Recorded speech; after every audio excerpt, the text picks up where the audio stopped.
checking the forecast, things looking crazy. A storm on the horizon, the pressure is low. Gotta get moving, put on a show.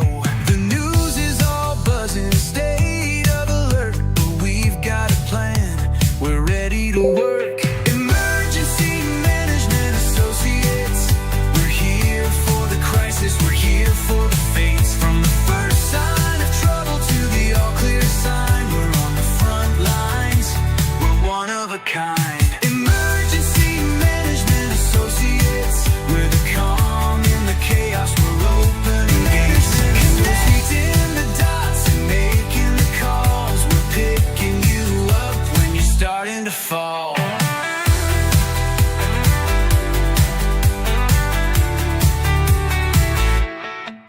See a little fire or a rising flood, we're a well-oiled machine, we're running in the mud. From the city hall meetings to the rescue teams, turning worst case scenarios into hopeful dreams. We're training the people, we're stocking the gear, we're the team you can count on when trouble is near. Emergency Management Associates, we're here for the crisis, we're here for the face. From the first sign of trouble to the all clear sign, we're on the front lines, we're one of a kind. Emergency Management Associates, we're the calm in the chaos, we're opening gates, connecting the dots and making the calls. We're picking you up when you're starting to fall. It's more than a job, it's a calling, you see. Prepared for the present and what's yet to be. Every second counts, we're ready to react for our communities. We're making an impact.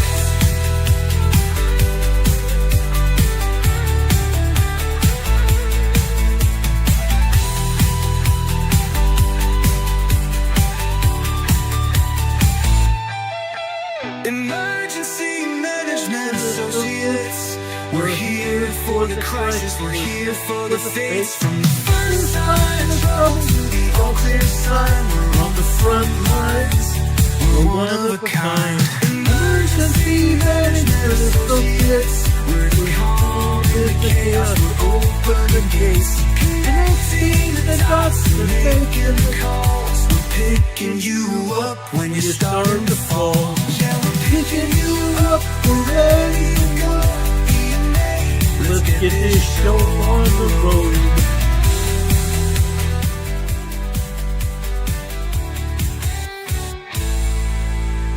I say let's get this show on the road, guys. How about it?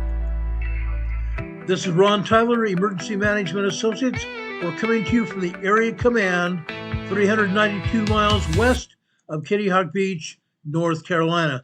Welcome to the program, guys. We're glad to have you here. Welcome, welcome, welcome. We're on the air a bit late. We're about an hour and 25 minutes late. Hour and 30 minutes late.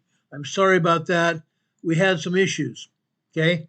I'll talk more about those issues in just a minute. I first want to talk about some things that happened last night. I'm going to bring up this browser here. I'm going to show you a helicopter crash that happened last night in northern Arizona. I want you to know what happened here. Just a second, let me bring it up here. Right here. Now I can't let the music go through. Shocking to the Flagstaff community out here. And we were actually at the scene overnight. I want to say this is the largest police presence I've ever seen here in Flagstaff in over 2.5 years of reporting up here. Now, just a few hours ago, state and local police held a press conference describing what happened with the shooting and the helicopter crash. Flagstaff police say this neighborhood behind me was under siege last night. As you can see behind me today, the road is still closed. Now, take a look at this video from last night. At about 8 p.m., Flagstaff police responded to the Mark Lane neighborhood on reports of a domestic violence incident in a home. Police Chief Sean Conley said in the press conference this morning that they described the suspect as a career criminal and that they opened fire with a semi-automatic long rifle on officers and that woman. Now, officers and the suspect exchanged dozens and dozens of rounds as the man allegedly hopped from roof to roof, taking vantage points to both law enforcement and fire officials that are out here. Now, police were able to apprehend him around 10:20, and he was taken to the Flagstaff Medical Center. Now, thankfully for this shooting, no officer was injured, but police say the crash of the helicopter happened right after the time the suspect was taken into custody. And unfortunately, we got that confirmation this morning that the pilot and the trooper paramedic who were on board the helicopter died in the crash. DPS has not released their identity, and no information is available on what led up to that crash. Now, this is all right around a very crowded neighborhood where the helicopter crashed, and our team's been covering this all morning. Simone was out here earlier saying there's debris all over the area where the helicopter is, and we actually have a drone up. I want you to take a look at this. You can see a bunch of law enforcement officers over there where the crash site was. You can even see that Flagstaff fire truck on the right there. Now, again, we have reports of debris all over this neighborhood. Our drone operator, Hector, said he saw a piece of a door from this scene earlier today. And this is, again, right next to this neighborhood. Overnight, Flagstaff Fire Department put out a small fire that was caused by this helicopter crash. Again, this is all in the midst as police are trying to apprehend this suspect. This has been a very heavily policed area over the past couple days. And again, I just want to point out this drone footage. Again, you can really see the number of people that are on this investigation, specifically the helicopter crash. Now, DPS is in charge of the investigation for the helicopter, but it all started in response to the shooting. Now, we spoke with the next door neighbors of the house where the shooting began last night. They told me they were gone at the time of the shooting, but they saw the whole thing play out over their security cameras. Take a listen to that interview. Luckily, we weren't home. We got the news alert, and then we have cameras out front, so we were watching the cameras and watched the flashbangs and the shots fired and officers and dogs and a SWAT Humvee parked in our driveway currently. And again, it is an absolute miracle that no officers were shot in that exchange of the officer-involved shooting, with that suspect going from rooftop to rooftop, firing dozens of rounds back and forth with police officers. In that press conference earlier today, police told us that their officers were stepping in front of that woman, trying to protect them. Like you heard in that sound, there are SWAT teams out there where there's everything in between to protect that woman and this community. This is a tragic loss of life out here. Despite the tragedy of this, we saw officers from all over the state, from the city to the county to other counties, responding to this, trying to keep this community safe out here. It ended devastatingly, and I know all of our hearts are feeling that this morning for those officers involved in the shooting, especially those in the helicopter crash and their families. So we're trying to learn more information. There's been no release of names for those two who are in the helicopter crash, but we're trying to gather more information today, and we will continue to report as this investigation continues. But again, this was a huge effort by law enforcement yesterday, and as of right now, there's been no reported injuries from that shooting. And we've spoken with neighbors who live here. They told us it was extremely shocking. Stuff like this does not happen in Flagstaff, so that's why it was so shocking to see. But also the response to this from law enforcement was incredible. And again, our hearts are out there with the families of those who died in the helicopter crash, and we will continue to keep you updated as we learn more. Okay, guys, I want to go back to that frame that showed the crash site. Okay, want to comment on that. And This is where all the officers are at.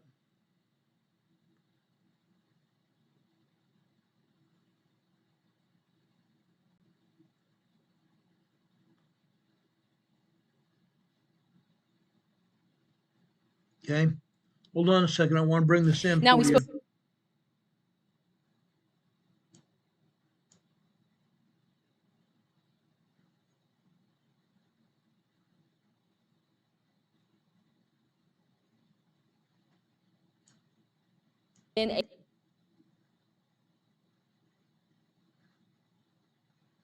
I'm hoping I can find it here. I want to show you the exact crash site from the air here, an overhead view of the crash site.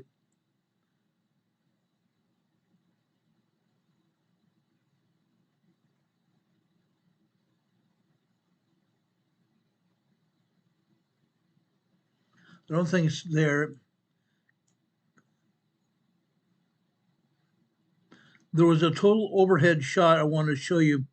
It looks like this helicopter skidded alongside the roadway there, right next to the barrel pit, right next to the roadway.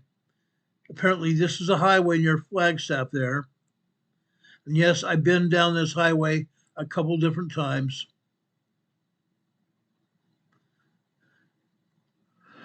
Gosh, where'd it go?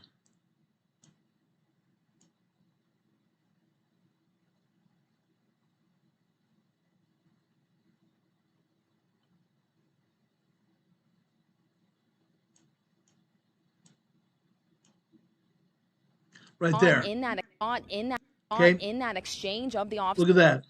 Look at that deep hole. Okay. That helicopter crashed and skidded a great distance before it finally came to rest. It's no small wonder that there are pieces of the crash all over that area. That's huge. That's huge. That means this helicopter was traveling at a certain speed where it dug a hole in the ground. It actually dug a hole in the ground. You don't usually see this at a helicopter crash. Okay? Now, when I was a cop, when I was a police officer, we had an officer helicopter, a sheriff's helicopter, go down in East San Diego County. When that happened, the helicopter had been over a park in East San Diego County, hovering over a park. They were observing a drug deal that was going down. When the people on the ground, the gang members that were exchanging drugs, saw the helicopter in the air, one of them turned his 10 millimeter weapon on the helicopter. It was a semi-automatic weapon, and began firing rounds at the helicopter. He actually hit the helicopter. He shot at the helicopter and brought it down. Okay? 2 sheriff's deputies, friends of mine, were killed in that helicopter crash. Now, right now, they still don't know how and why that helicopter went down here over in Flagstaff, Arizona last night.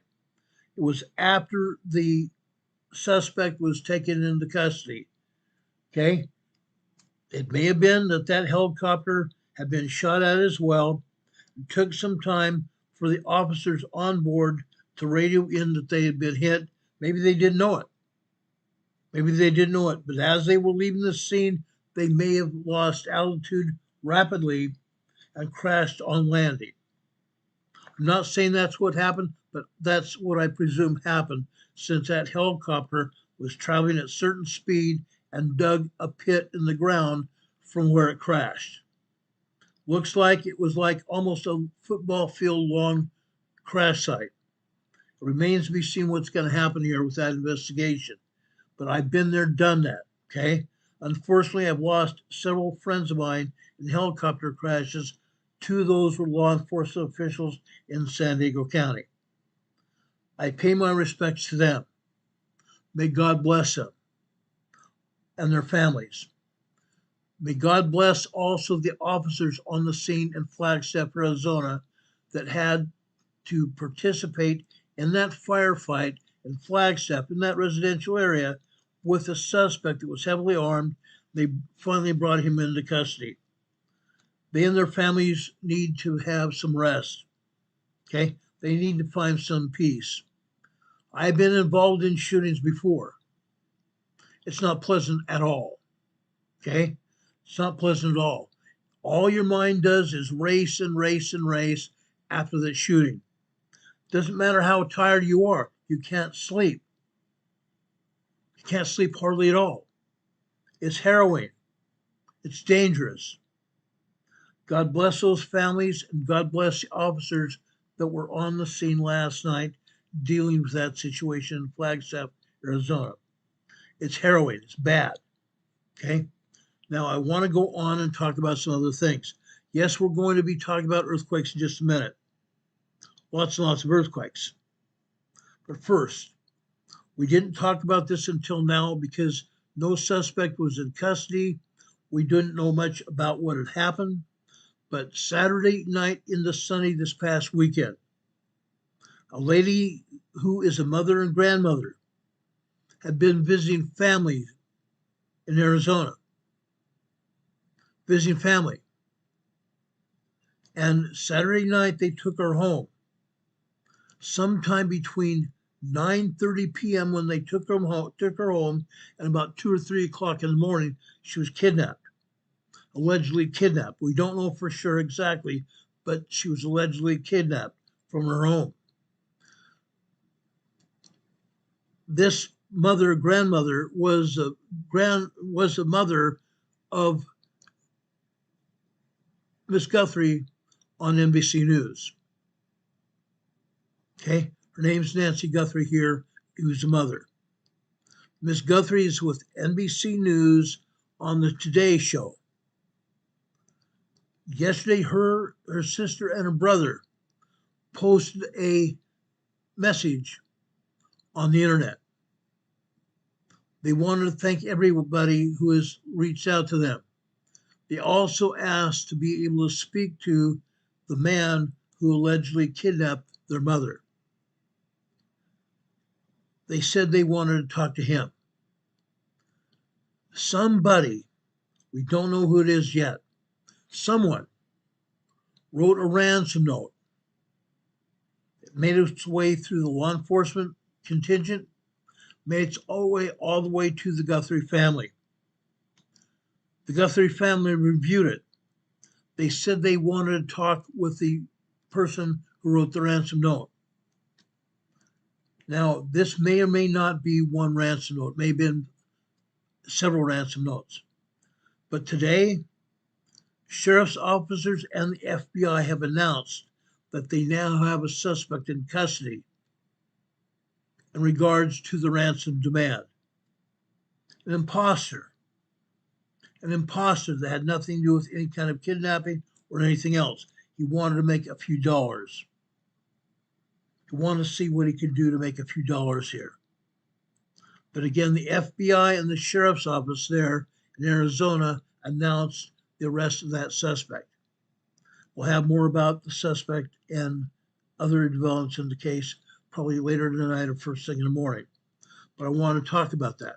I didn't want to bring it up because one, it involves a celebrity's mother, and two, we didn't have that much information. Actually, the sheriff's office and the FBI are still trying to locate the mother and any suspects. They have nothing to go on, allegedly. Okay? They did an initial search of her home. They searched the neighborhood. They didn't find anything. They released the mother's home back to the family. Then today, officers and the FBI went back out to the home and cordoned it off. There's yellow police tape around her home again today. But they have a suspect in custody for alleged imposter trying to get paid for ransom note handed off to the family. We'll have more on this in the near future. Okay? I'm very sorry for the Guthrie family and what they're going through. May God bless and protect them, and may God bless and protect their mother, Nancy. This is a very sad state of affairs in our society today. Now, before we go and talk about international earthquakes, yes, there was a big earthquake down in Indonesia today. But further, in Utah, guys, there was a 3.5 earthquake that may have been a larger earthquake. They said it was a 3.5 earthquake in Saratoga Springs, Utah. This is a map where that earthquake happened. The earthquake happened in the medium between two highway segments that bypass Saratoga Springs. Okay, that's where the earthquake hit. Now, I'm going to show you another picture of this. I want to show you what Saratoga Springs looks like. This is a satellite view of Saratoga Springs here.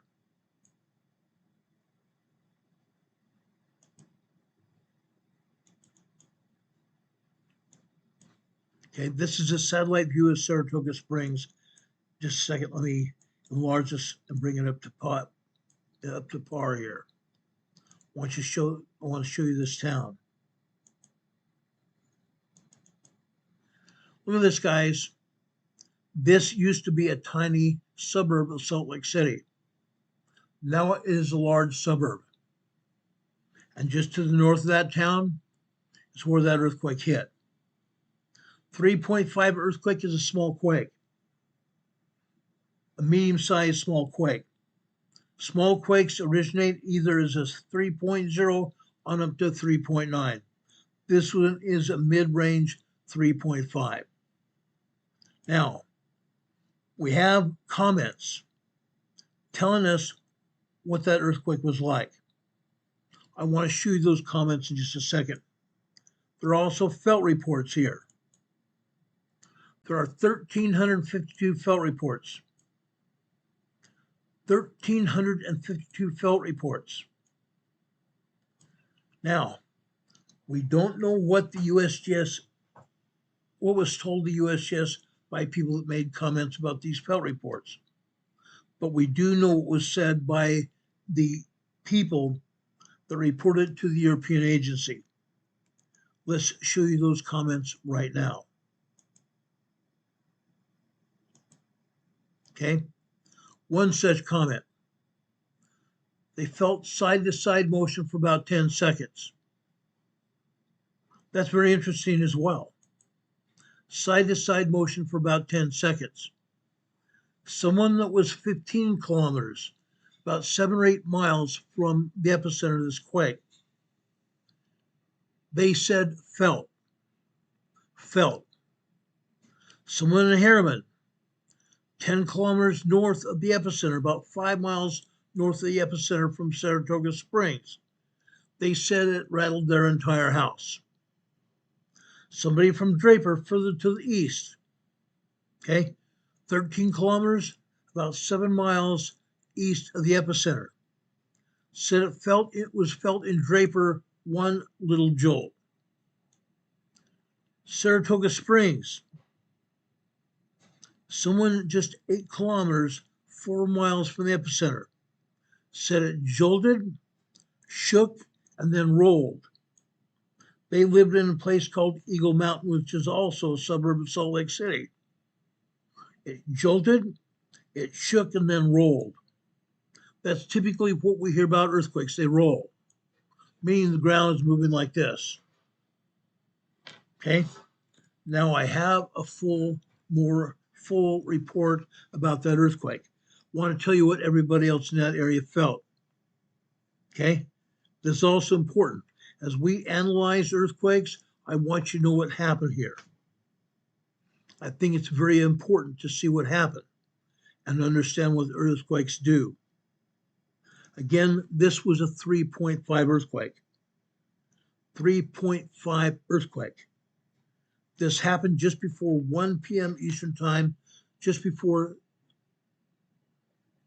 12 noon in Salt Lake City. Just before 12 noon in Salt Lake City. 11:58 Salt Lake City Mountain Time. We have a total of 37 people that filed felt reports with the European agency. One person in Alpine, Utah, which is northeast from the epicenter, 5 miles northeast of the epicenter, said they felt only 1 shock. Someone in Riverton, also northeast from this earthquake, they said they felt side-to-side motion for about 10 seconds.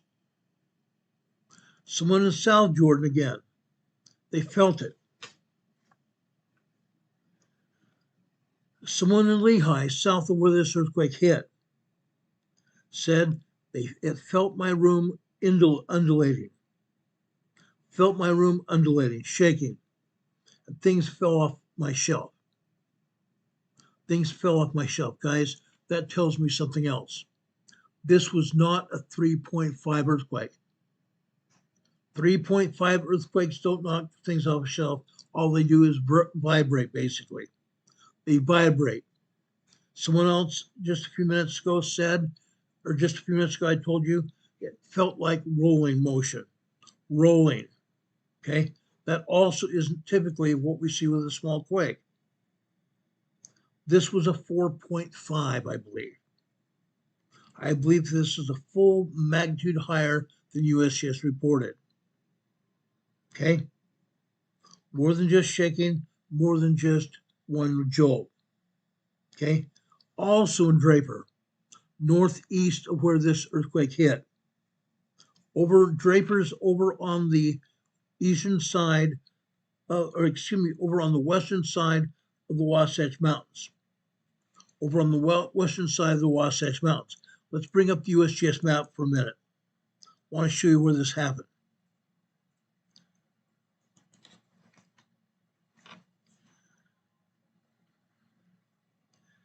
Let me go back here to the USGS map. We're going to bring up the map. I'm going to take down our EMA banner. I may take down our webcam as well here, but if you guys allow me to, we're going to see where this earthquake hit. I want to walk you through it. I just got through showing you where a 6.1 earthquake hit earlier today, south of Java, Indonesia. A big deal. USBS downgraded that almost to half magnitude. Typically what they do. That's typically what they do. This earthquake right here is where Saratoga Springs is. Okay?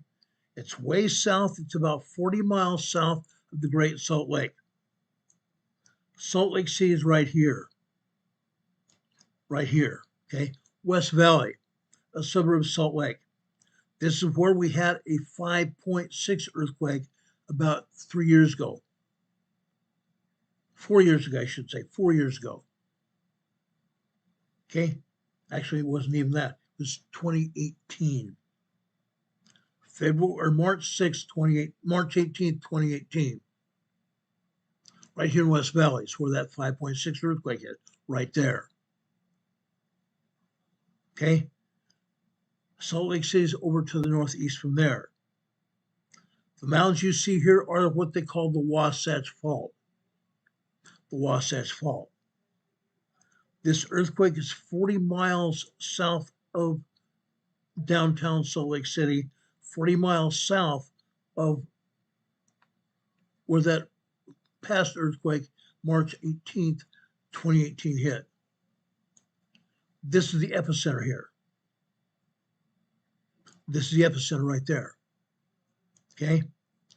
Look how the Wasatch Mountains fall down over here. Okay? You see Interstate 15 here coming from San Diego all the way through Utah, all the way to Yellowstone National Park, Interstate 15. Okay? Right here is what they call Point of the Mountain. Point of the Mountain. There's an actual quarry right there. Okay? Right there is Draper, Utah. Draper, Utah.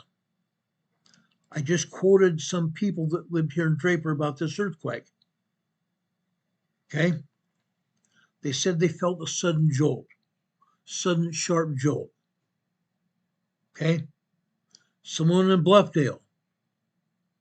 That person in Bluffdale was on the east side of Interstate 15 right there. This is Bluffdale, Utah right here. Now I don't know on the map where Riverton is. I remember driving past Riverton on the highway, but I don't remember where it is right now in relative location on this map. In Riverton, that's where one of my daughters lives. They said rolling feeling store inventory was rattling. Store inventory was rattling. Yes, that is what happens when a 3.5 earthquake hits. Okay, it shakes. There's movement. Something else here. Okay, someone also in Lehigh. Okay, let me back out here. I want to show you where Lehigh is.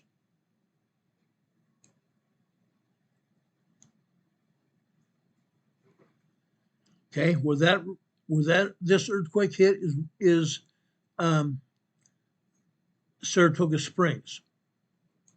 Lehigh is way over here. Way over here. Okay. There's American Fork right there. Over here is Highland, Utah here. Okay. This is American Fork. Further over here to the east is Saratoga Springs. Okay. Someone in Pleasant Grove.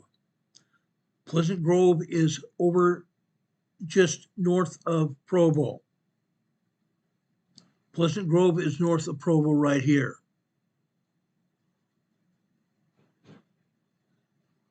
Pleasant Grove is right there. Someone in Pleasant Grove said this, they felt this in Pleasant Grove, Utah. Going back to Saratoga Springs here. Right there. They felt this in Saratoga Springs. 2 to 3 second earthquake and the house shook. Draper again. I showed you where Draper was just a few minutes ago. They felt it in Draper. They said it was felt pretty shaky. Pretty shaky. In Bluffdale. Bluffdale here. Okay. Bluffdale's right here. Just west, just east of the earthquake. Felt some slight shaking in the office. Also in Draper. Draper's on the east side of the highway here. The whole room shaking. Whole room shaking. In Lehigh. Okay. Again, Lehigh is north of Provo as well. Lehigh, Utah, they said it felt they felt it quite a bit. Over in Bluffdale. Again, this is east of the earthquake on the east side, or on the west side of the highway. West of the highway right here is Bluffdale. Rattle of floor in the building shook. Riverton, I felt some shaking. Lehigh again, on the east side of Interstate 15, just north of Provo. Lehigh, heard a rumble like a train just went past. Minimal ground shaking, lasts about 5 seconds. Over in Draper again, everything just started shaking, lasts about 30 seconds. 3 parrots fell off their perches and flew. Apparently they had parrots in their houses. The parrots fell off their perches and flew throughout the house. Again, in Riverton, glass shower doors rattled for about a few seconds. In Harriman, north of the earthquake.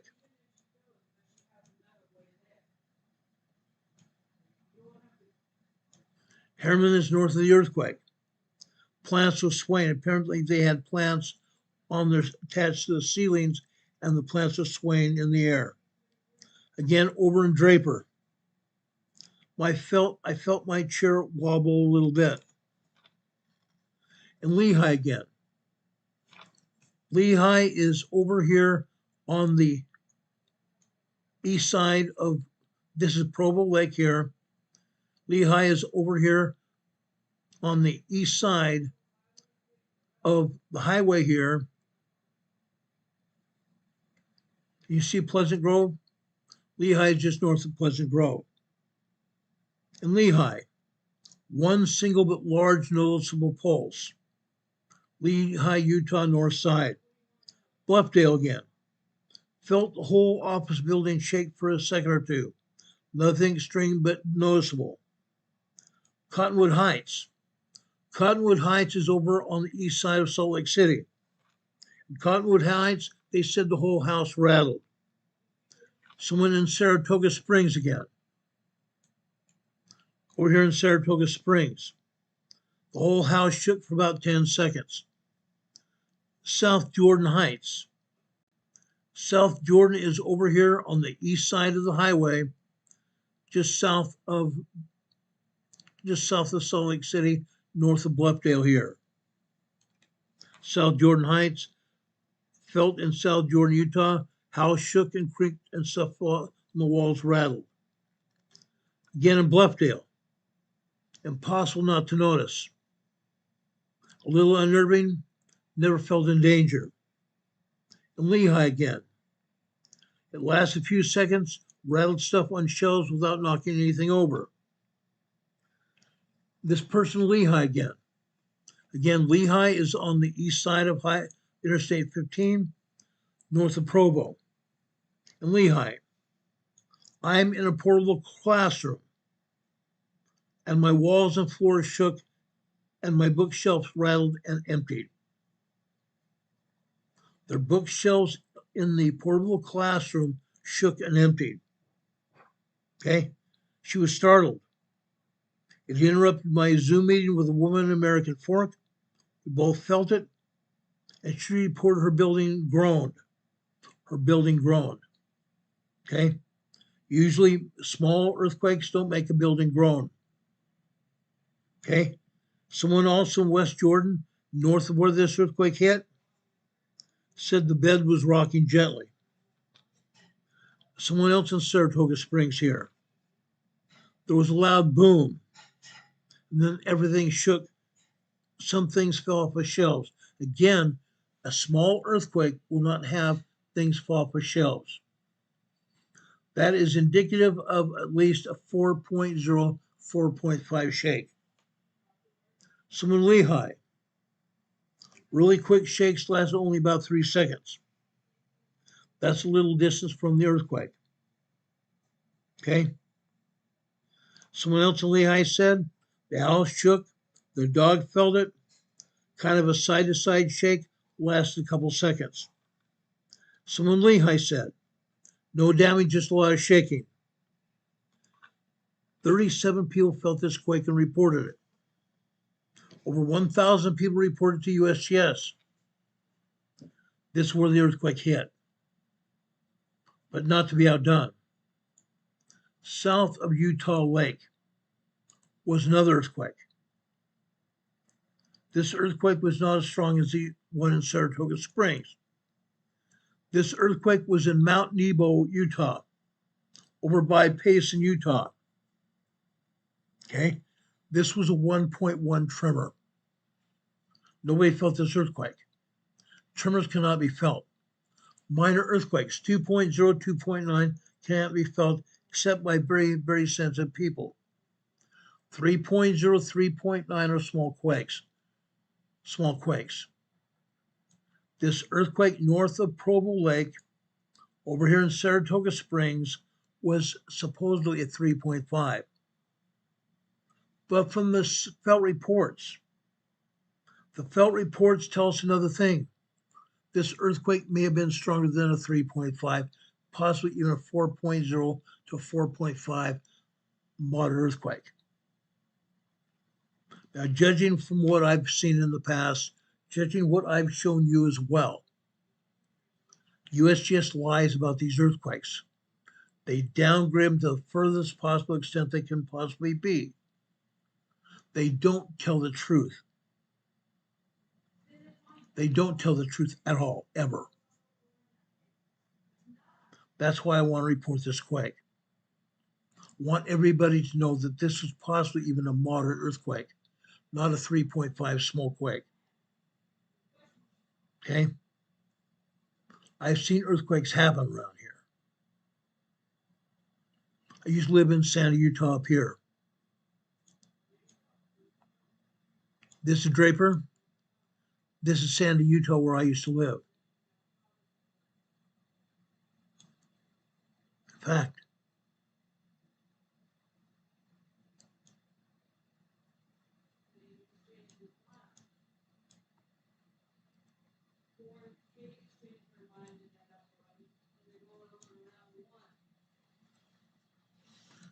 just a second.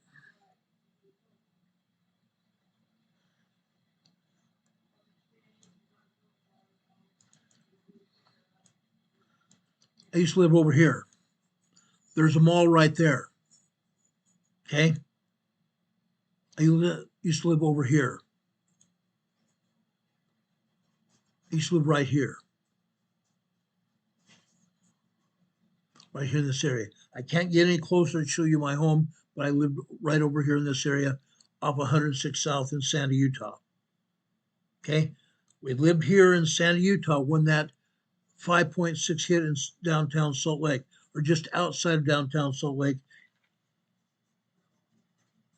Let me show you again where that hit. That 5.6 earthquake hit here in West Valley, right here in this area in West Valley.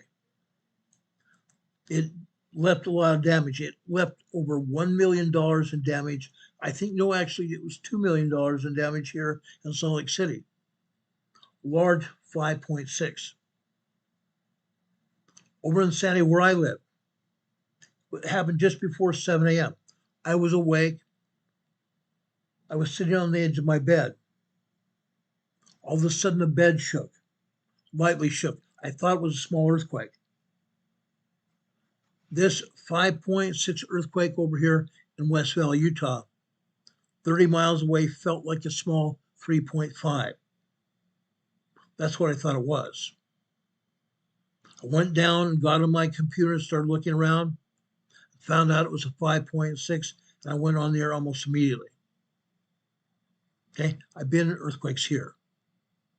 Now, I want to give you some information about earthquakes in Utah, specifically in this area. I want you to bring you to speed here. Now, the mountains here are called the Wasatch Fault. This whole area here is called the Wasatch Fault. I'm going to zoom in here. There's a reason for it. See this area right here? This is the fault line. Lower west side of the Wasatch Falls here. In some places, you could actually see the former water line from the lake that used to be here. There used to be a water line here. Okay? In some places, you can still see the water line along the ridge here. This was what they called Lake Bonneville, Utah. Okay? All that is left of Lake Bonneville is the Great Salt Lake here to the north and Utah Lake down here to the south. I called it Provo Lake. I'm sorry, it was Utah Lake here. Utah Lake down south. This is all that is left from Lake Bonneville. This whole area was underwater thousands of years ago. Now, what is special about the Wasatch Fault? The Wasatch Fault here is capable of a 7.5 earthquake. When I first moved to Salt Lake City in 2010, they said, "Oh, Ron, don't worry about it. The largest earthquake that could hit here would be a 6.0. Now, since then, they've decided that the largest earthquake that could hit here would be a 7.5 earthquake. 7.5 earthquake. Let's go up here to the north. Okay? Up here to the north. Okay? Idaho. The Wasatch Fault starts up here in southeastern Idaho, right there. Goes all the way down into northern Utah here. Comes down here. It runs down into central Utah here. There are 7 segments of the Wasatch Fault.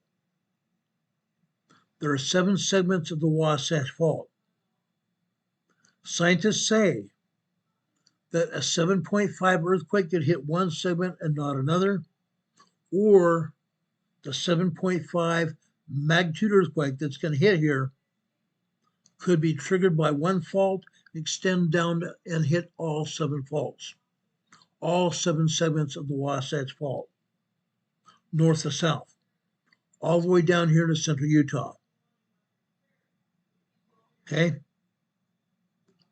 Guys, this whole area could go under. It could be destroyed.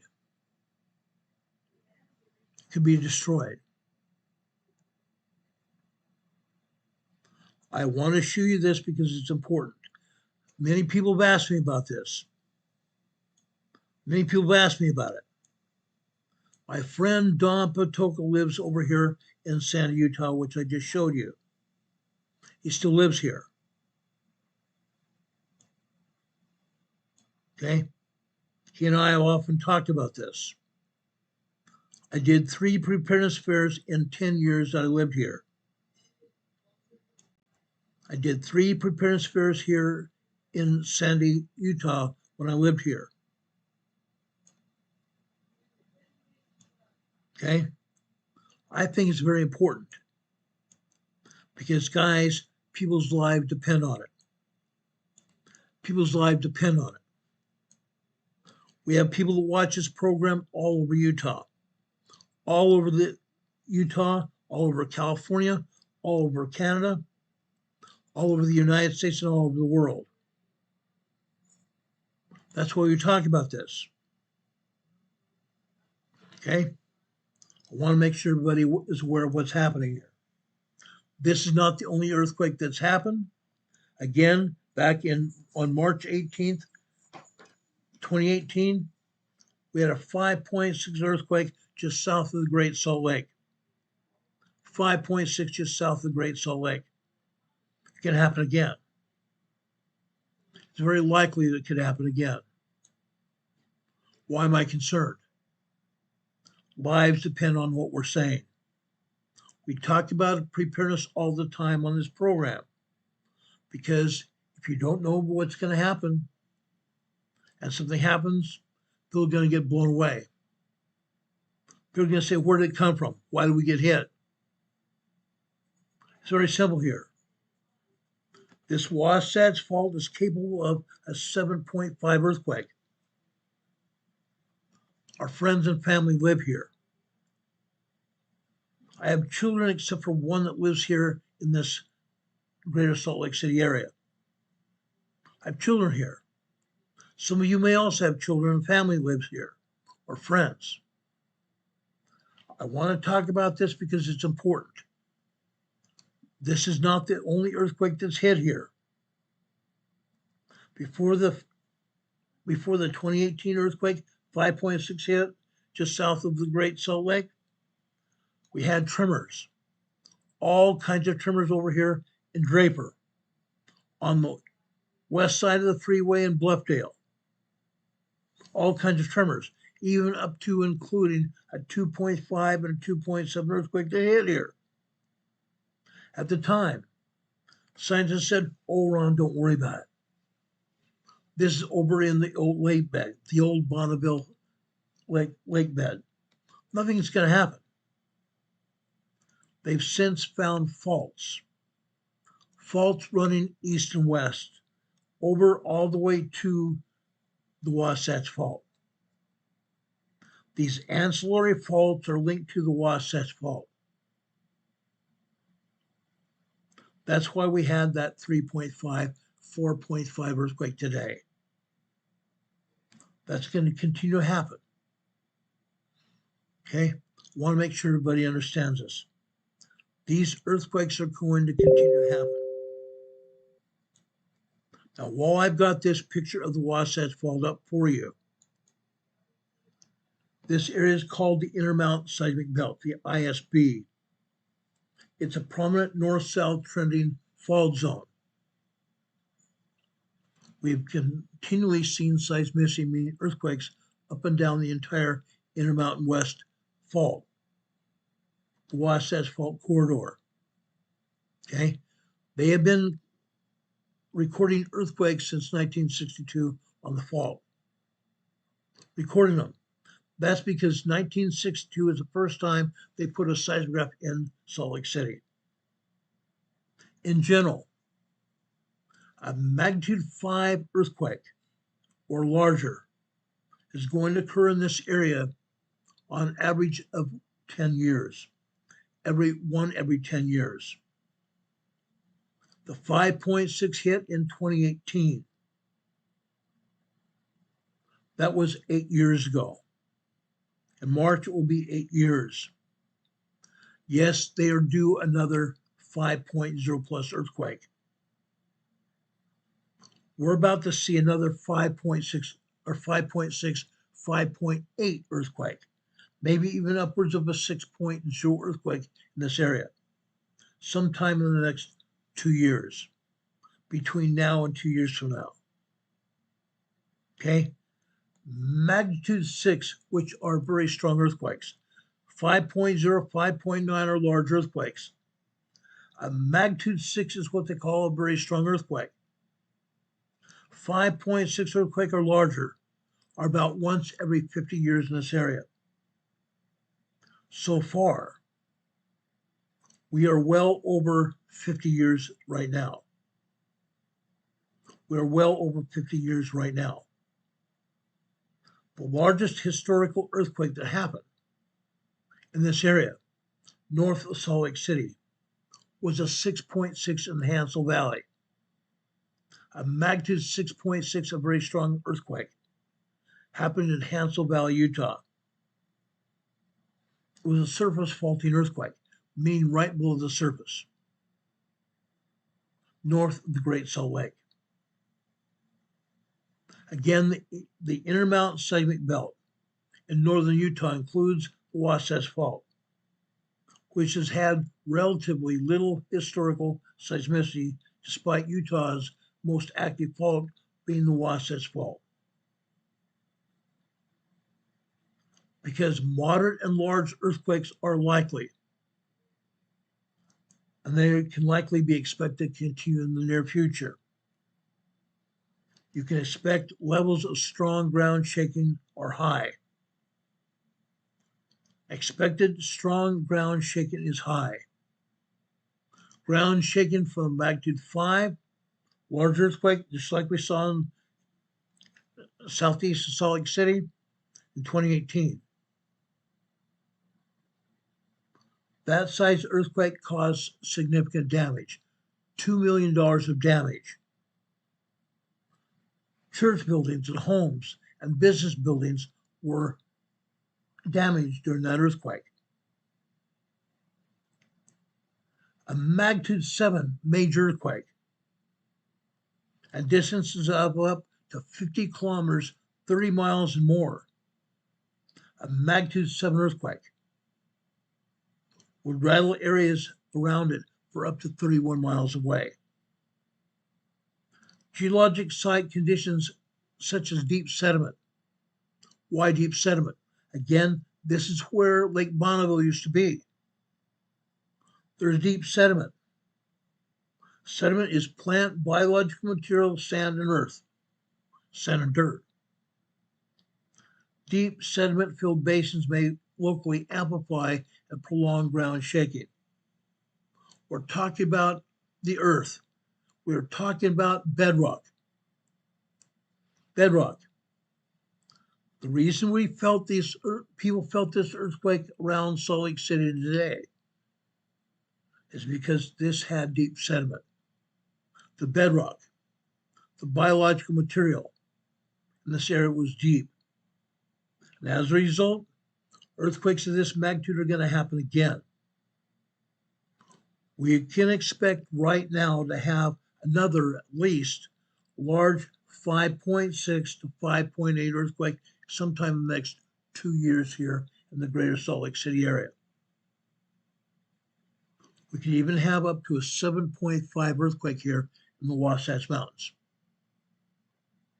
Does anybody have any questions about this?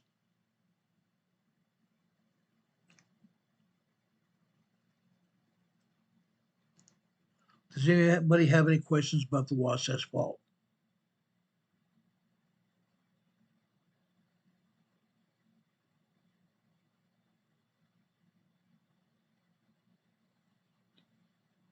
This happened again in Utah, south of where I used to live, southeast of where I used to live, but it was a significant earthquake. This time a small 3.5, and by all circumstances, by people that felt this earthquake, this may have also been a 4.5, up to a 4.5 moderate quake. We know that for a fact that USGS continues to downgrade these earthquakes. They do it all the time. Okay?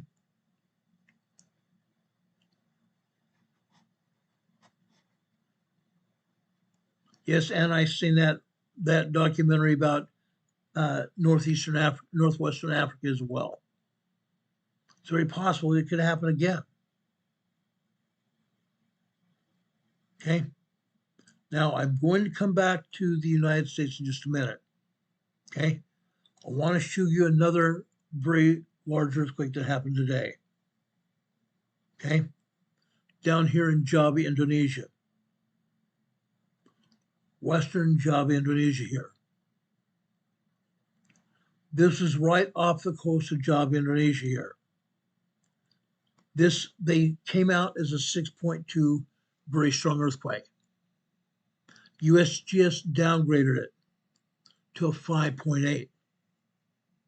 I believe this was an earthquake being a 6.8.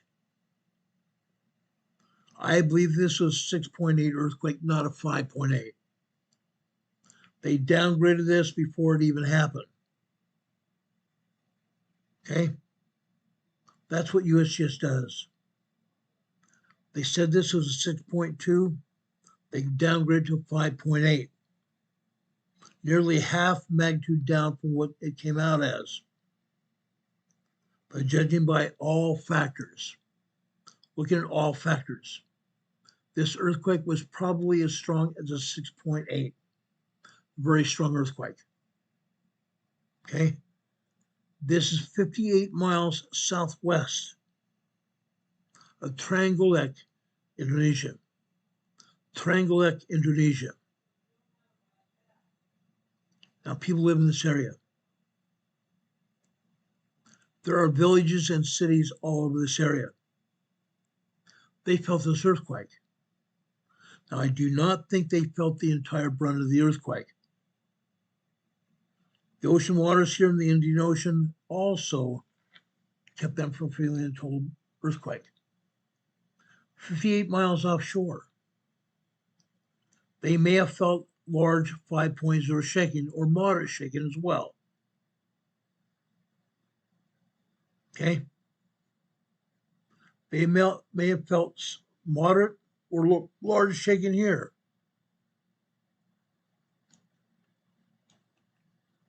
Like I said, there's cities and towns over here.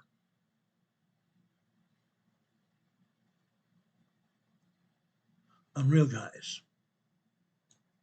That's what happens when you have earthquakes here in Indonesia. We've seen this happen before. There was no tsunami with this earthquake at all. No tsunami warnings or advisories that were even issued. This is off the coast here in the Indian Ocean. No big deal. No big deal today.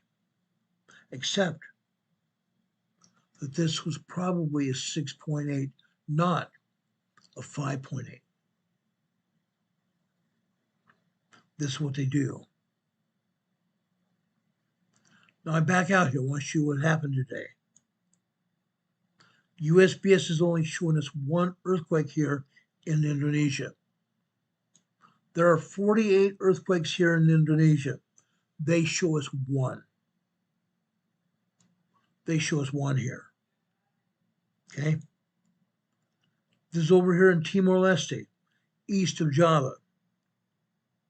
This is a 4.5 earthquake. This is over here in the Banda Sea. In the Banda Sea. Nobody felt this earthquake at all. This is far enough away from any islands here in Indonesia. Nobody felt this earthquake. The ocean waters absorbed the shockwaves of this quake. Okay? Now, I'm going over here to the map on my device. I want to show you what happened here in Java, Indonesia today, because the agency doesn't want to show us. They don't want to show us. Very sad. As I've explained it before, the preeminent seismic agency of the world, the United States Geological Survey, doesn't show but 2 earthquakes in Indonesia. 2 earthquakes in Indonesia. That's pretty sad. That's pretty sad.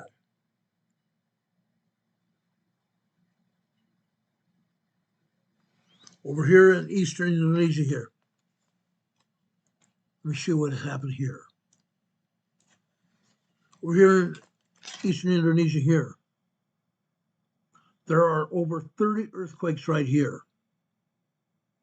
Over 30 earthquakes right here. Going over to western Indonesia here. Look at that.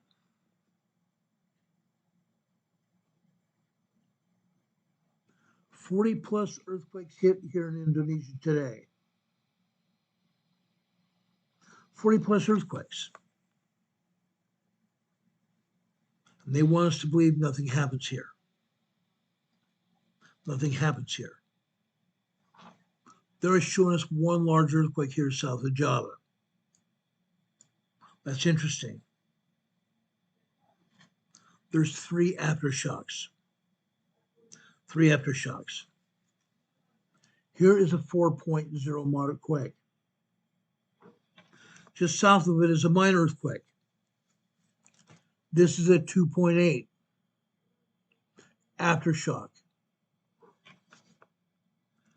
Just to the west, this is a 2.5.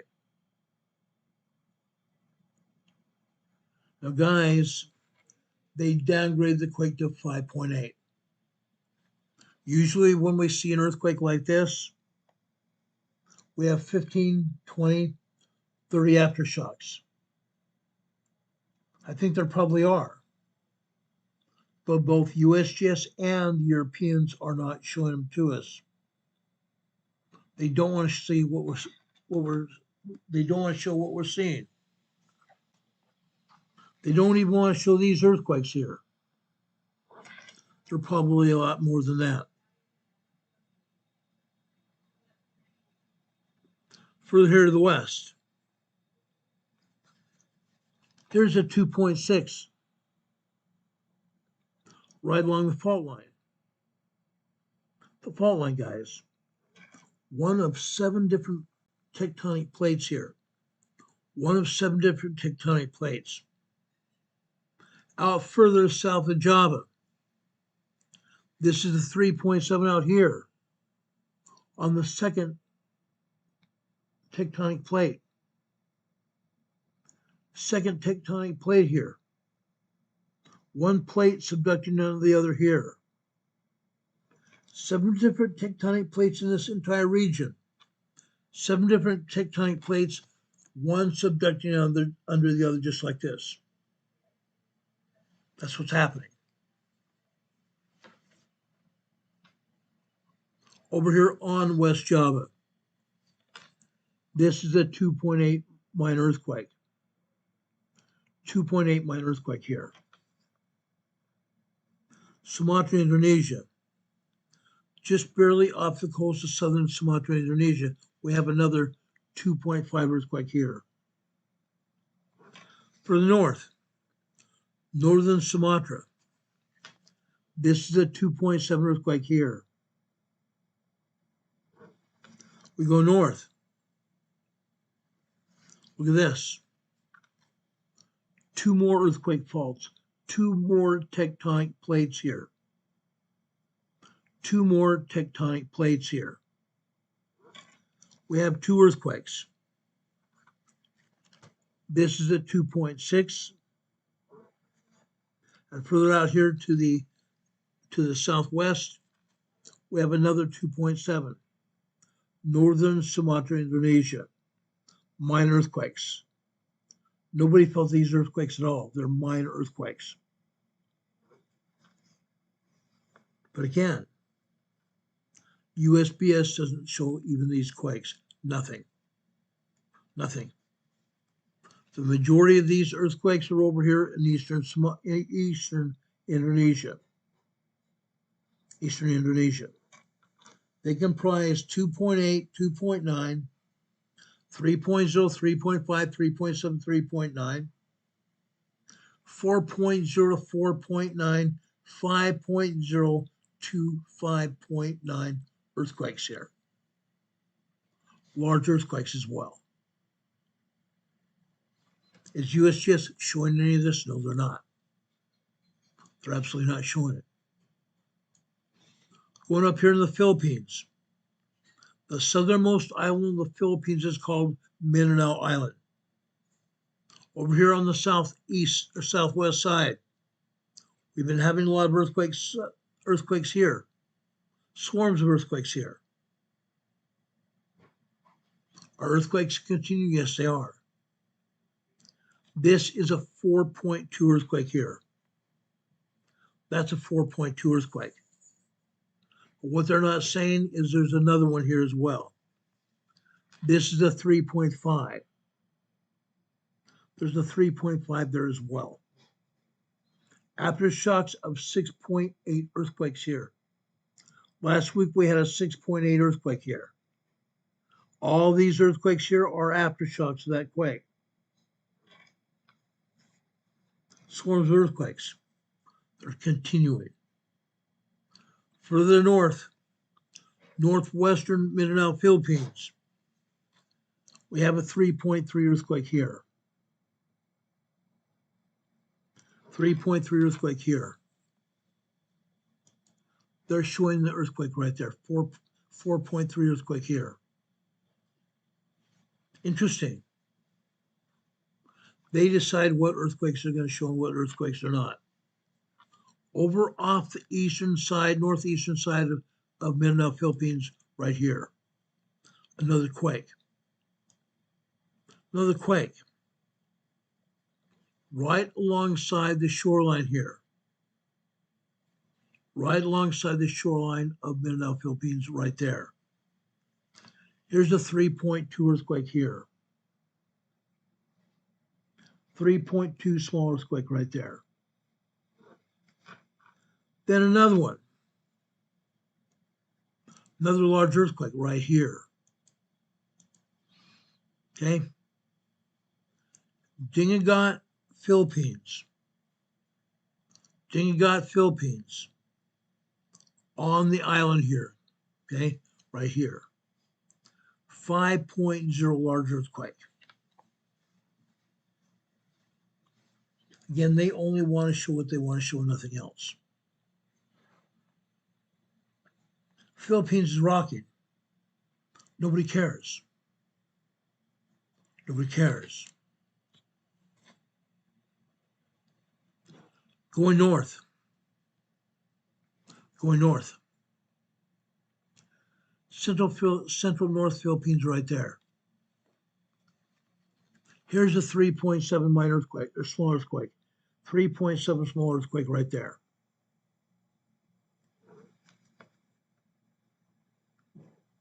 Interesting. Very interesting here. Okay. No more earthquakes in Luzon, Philippines, which is the northernmost island of the Philippines. Nothing here in Taiwan.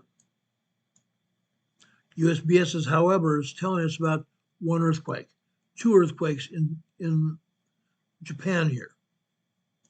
Right here. Right here. They're showing us a 4.6 moderate earthquake hit here on land. East of Tokyo, Japan. Guess what? This is a very urbanized corridor. People felt this earthquake. It rattled and rolled. It knocked books off of bookshelves. Knickknacks and books fell off of shelves. Glass and such rattled around in cupboards that may have fallen off of shelves. 4.6 earthquake, guys. 4.6 moderate earthquake. Japan. But did they tell you about anything else here in Japan? Pretty much not. There's another earthquake here off of northeastern Honshu, Japan. This is a 4.3 earthquake right there. 4.3 earthquake here. This is an aftershock of the 6.8. 6.8 earthquake that hit here weeks ago. weeks ago, guys. Just south of Hokkaido. The USGS and the Europeans are showing a 3.2 small quake. Nobody felt this earthquake. It was off in the ocean. The ocean waters absorbed the shock waves of this quake. Nobody even felt that small earthquake at all. Interesting. Very interesting. Now, I want to go over here to Southeast Asia, right over here. The United States Geological Survey is not showing anything going on here. Guess what? Another earthquake hit here in Burma today. In Burma, Myanmar. This is a 3.7 small aftershock. 3.7 small aftershock of a 7.4 earthquake that hit here last September. Now,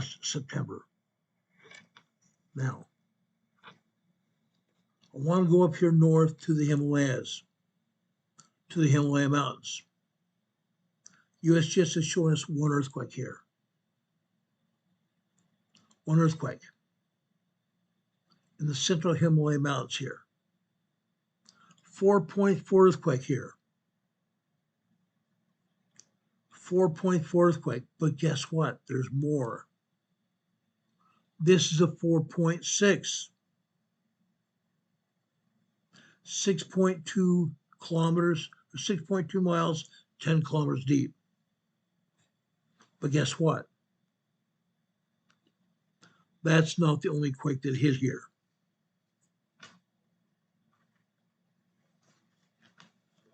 "14 earthquakes hit here, guys. 14 earthquakes hit here.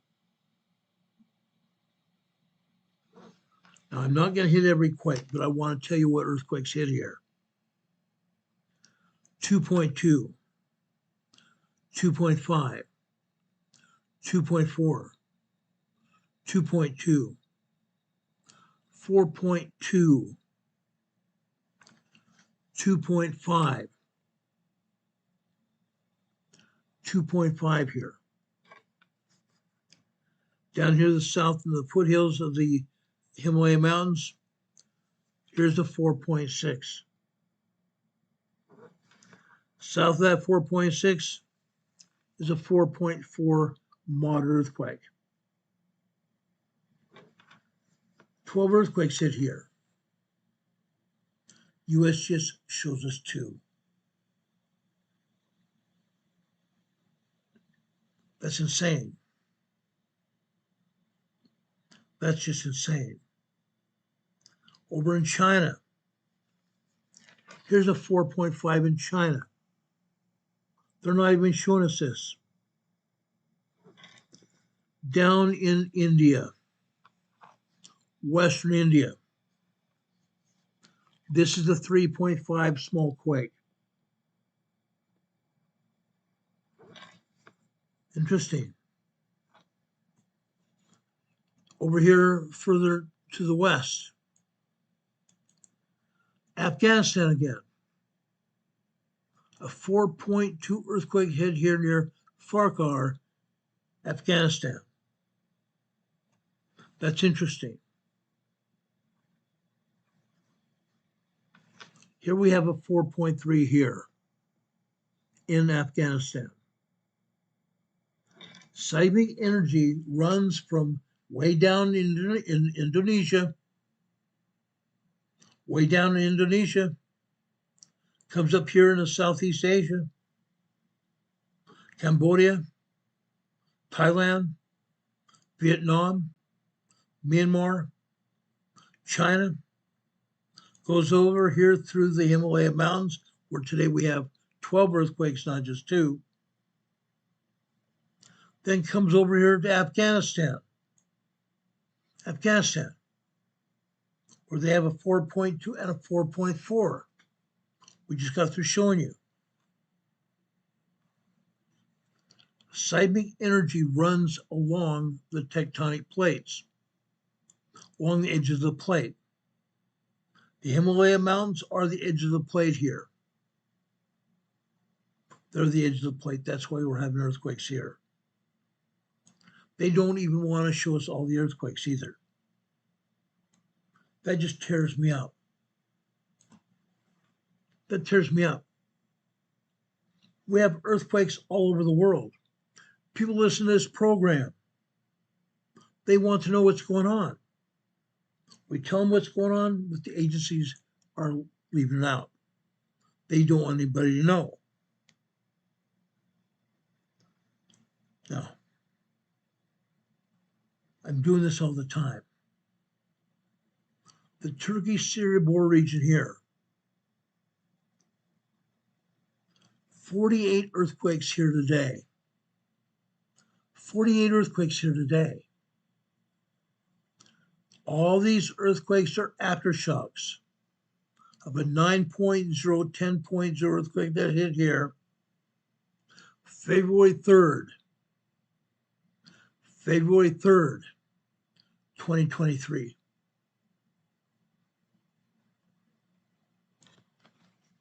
Aftershocks, guys. Aftershocks. All over this region. The Turkey-Syria border region here. Northern Turkey. Northwestern Turkey, 72 earthquakes. They have a 50-plus earthquake circle there, 72 earthquakes here. We're going to have another large earthquake right here very soon. Earthquakes in northern Turkey, southern Turkey, all over the place. They're happening. Down here in Cyprus. The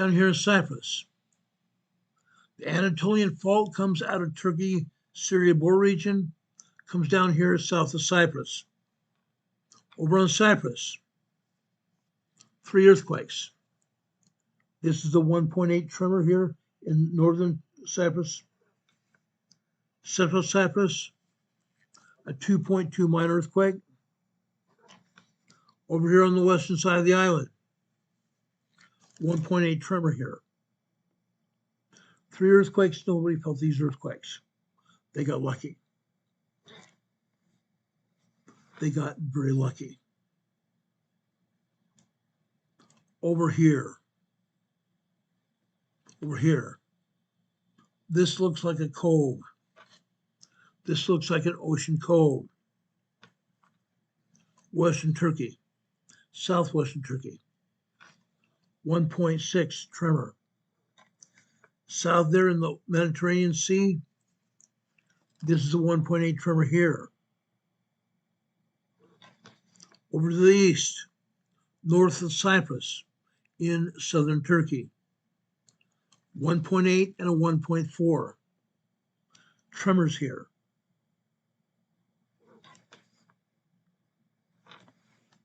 Interesting.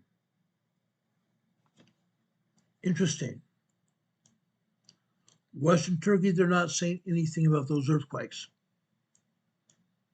72 earthquakes over here near what's this called?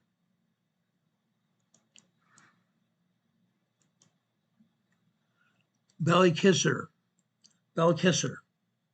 Turkey. 72 earthquakes here.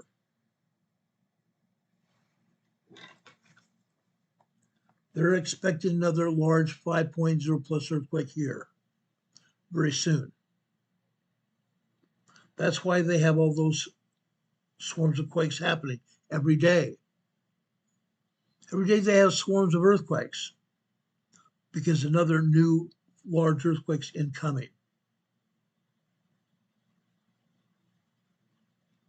Down here in the Aegean Sea, we have islands here. The islands belong to Greece. They're called the Dokanese Islands. We have an earthquake right here. Okay? This is a 2.5 minor earthquake. Further to the southwest, in the water, a 2.93.0.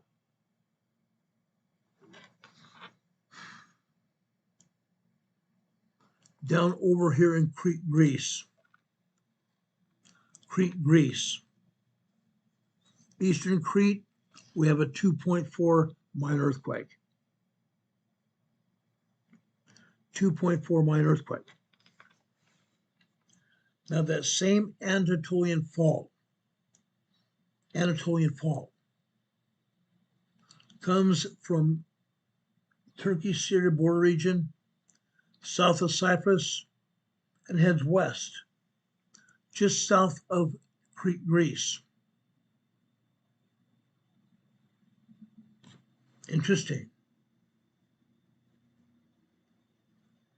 Southern Greece,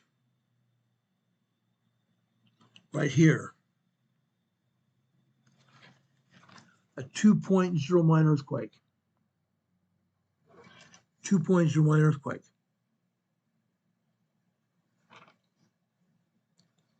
Nine earthquakes here in Greece. 9 earthquakes here in Greece. USGS says nothing. Nothing. Albania. We've been having earthquakes here in Albania for some time now. This is the 1.92.0. Then north of there, 15 earthquakes here. 15 earthquakes here in Albania. I'm not going to show all the earthquakes. We're talking about them at 2.4. 2.4, 1.3. Going west, 3.94.0. 3.94.0 here. Going north, right here, 2.3. Going west, 3.5 and 2.4.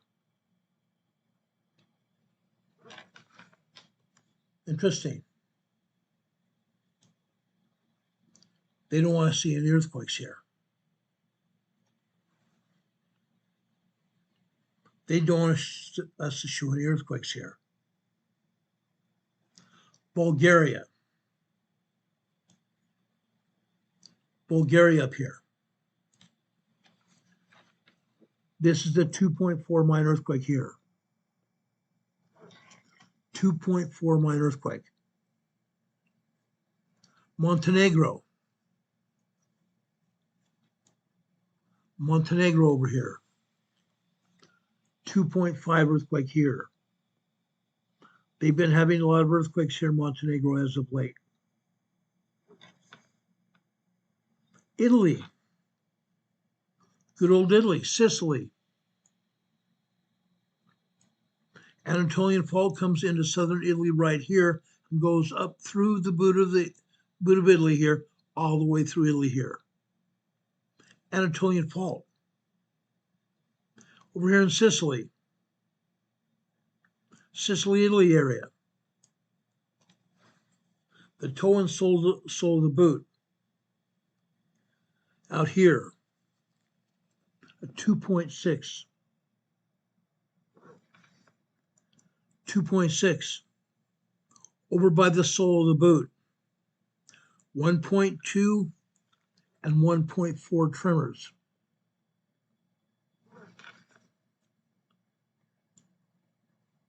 The back of the boot here. The back of the boot right here. 2 earthquakes. 1.3 and another 1.3 there.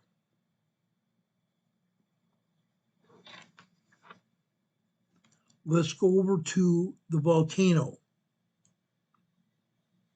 The volcano guys USGS doesn't show anything. Nothing at all. But right here we had another earthquake. Napoli, Campania, Italy. 1.2 tremor here.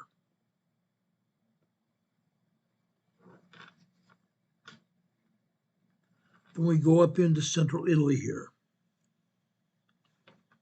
We go up into central Italy. We have 2, 4, 6, 8, 10 earthquakes. 10 earthquakes central Italy here. We've had as many as 20 earthquakes here. As many as 20 earthquakes here in central Italy before. Swarms of earthquakes here. Why? Pretty simple as this.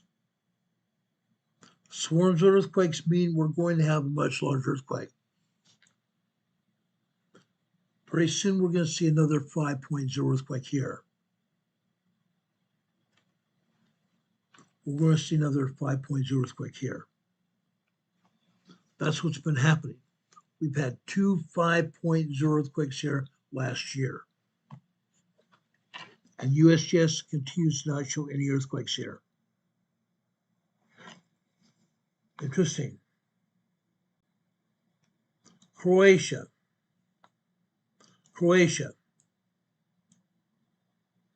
Right here. Right there. 2 earthquakes. 2 earthquakes. 3.1 and a 2.5. 3.1 small, 2.5 minor earthquake right there. Croatia, guys. Northern Italy, Romagna, Italy. Emilia Romagna, Italy. Yes, I know I'm butchering their language, butchering the names of the cities. This is a 2.1 earthquake here. 2.1 earthquake here in Northern Italy.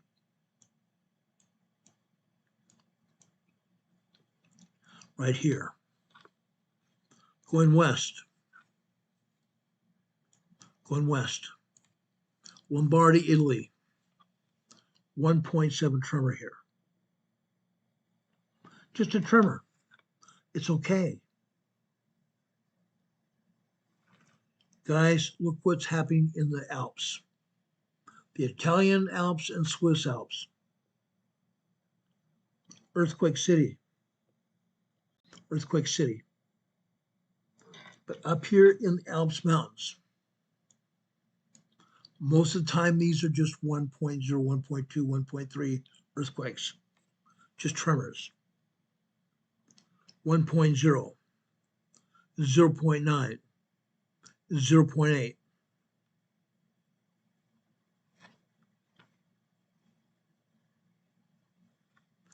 Zero 0.8, 0.5, 0.1. These are in the Swiss Alps here. Minor tremors and microquakes. Swiss Alps. We come over here to France, the French Alps. 10 plus earthquakes here. 10 plus earthquakes. 0.4, 1.0 tremor, 1.1,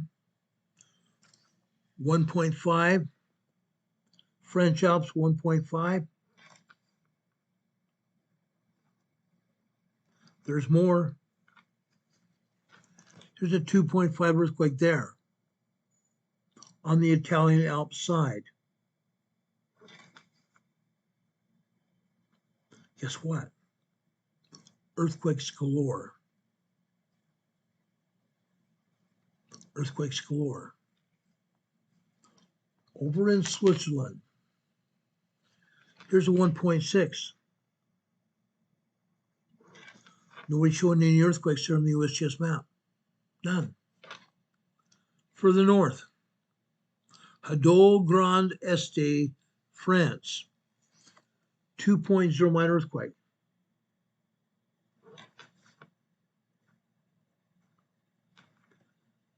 Over in southern France, 2.4, 2.3, and 2.3. Central France.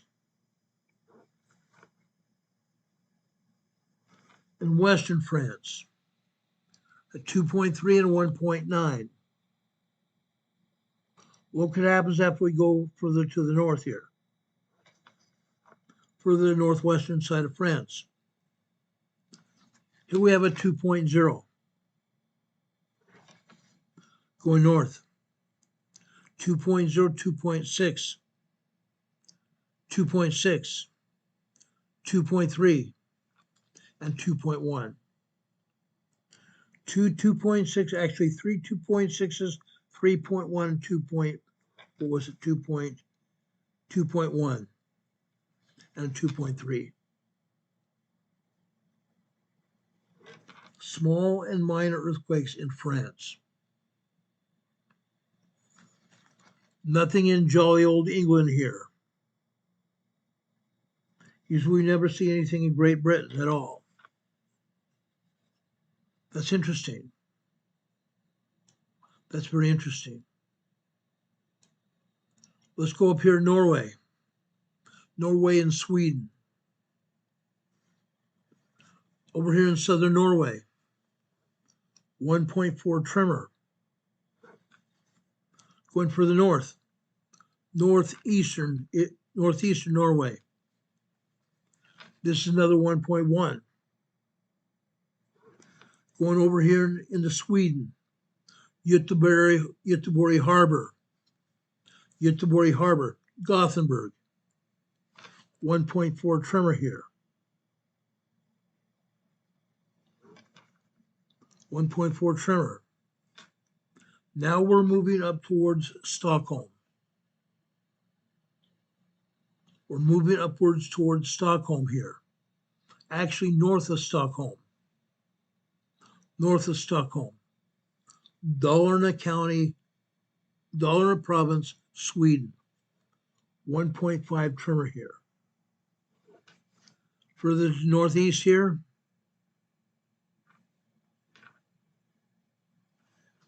this is a 1.1 tremor here as well. Dalarna County, Sweden, north of Stockholm. Further north, Jämtland County up here. Northern Sweden right here. This is a 1.6 tremor here. We've seen 2.5, we've seen 2.3, we've seen 3.1 small earthquakes here in northern Sweden. Happened in the past. We may see more of them soon. Let's go over to Finland. Let's go across the, what is it here? I don't even remember the name of the sea here. The Gulf of Bothnia. The Gulf of Bothnia. Okay? Over here in Finland. This is a 0.9 microquake here. North of there, this is Russia. Murmansk Oblast, Russia. 2.2 earthquake here. Okay. Now, why am I even doing this? Because, guys, guess what we did this past 3-4 years? Prior to President Trump leaving office and giving it to Biden, President Trump signed a friendship agreement with Sweden and Norway. Why? Because they share a common border with Russia. During World War II, German and Russian troops piled into Sweden, took over the railway, and took over Sweden. Now that's not going to happen again. Yes, Russia's looking for land. Russia's looking to take over more land here. Not going to happen.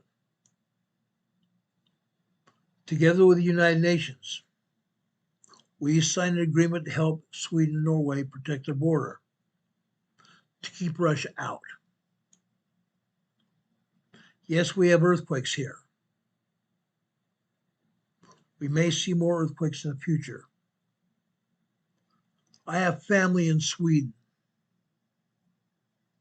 I'm going to continue to report on earthquakes in Sweden as well. Some of you also have family here in Sweden, Norway, England, all over Europe. As long as I'm doing this program, I'm going to tell you what your family members have seen and why. I want you all to be able to prepare for whatever happens, to save your family's lives. That's why we talk about this. That's why I'm so adamant about doing this. Okay? USGS is not doing it. I am. I am the only agency talking about what's happening here in the world, in Europe or all over the world. That's it. Over in South America, 48 earthquakes here in South America. USGS shows 2 earthquakes here in northern Chile. This is a 4, actually they're showing 3, I'm sorry. They're showing 3 out of 42. 4.1 moderate earthquake here. This is a 4.2 here near Tocopilla, Chile. Over here at the Chile-Argentine border. This is a 4.6 moderate earthquake here near San Antonio de los Cobres at the Argentine-Chilean border. 4.6 earthquake here. 3 earthquakes, 42 earthquakes all over this region. Literally all over this region. 14 earthquakes here in northern Chile. Down here in central Chile, 18 earthquakes. We have earthquakes here in Peru, earthquakes here in Colombia. USGS doesn't want to show them. Whatever the reason, they don't want them shown. Okay? Central America, 15 earthquakes here in Central America. Panama, Costa Rica, El Salvador, Nicaragua, over here into Guatemala. Nobody's showing them. They're showing 2 earthquakes over here. Southern Mexico, off the coast of El Salvador here. We have a 4.3 earthquake. They're showing, 1 earthquake over here in southern Mexico. 4.3 earthquake here. Guys, this is not the only 4.3. There are several 4.3 earthquakes here. Several. There are all kinds of small 3.0, 3.9. All kinds of 4.0 to 4.6 here. Yes, 4.6 here. All over southern Mexico.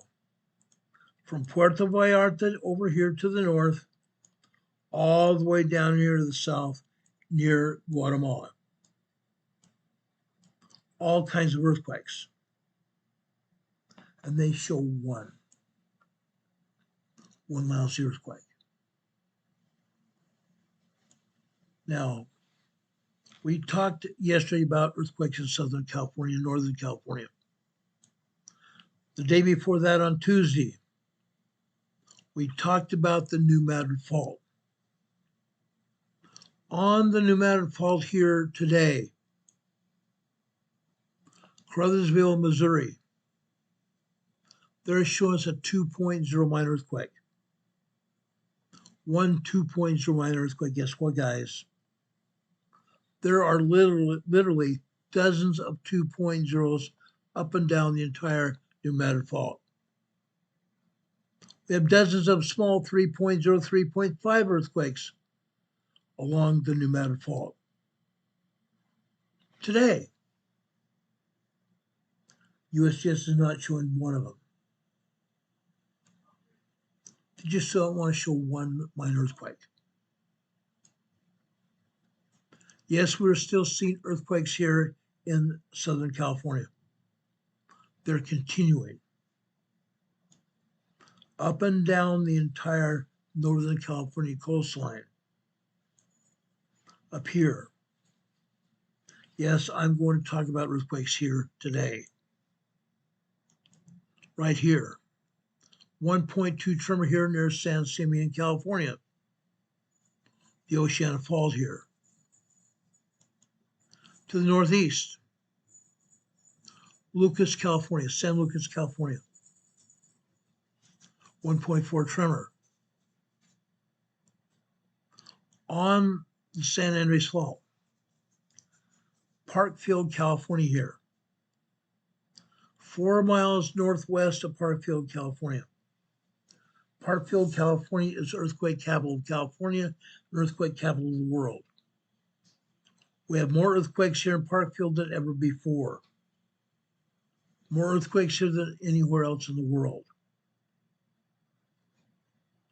This is a 0.9 microquake. North of here. Technically, this is the eastern side of the Pinnacles. The Pinnacles. There are oil and gas pumping jacks here. Oil and gas pumping jacks all over this area. Further up the San Andreas Fault. This is also the Pinnacles, oil and gas here on the fault.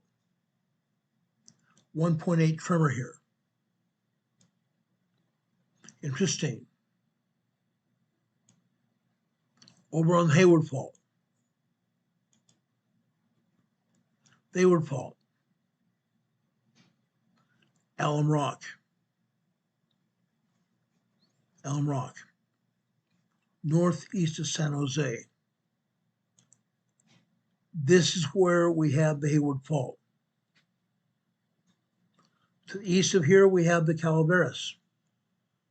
To the west of the Hayward, we have the San Andreas Fault. The San Andreas Fault. What else do we have here? San Ramon, California is still shaking. San Ramon, California is still shaking. One more brand new earthquake right here. This is a 2.7 minor earthquake here. This just happened.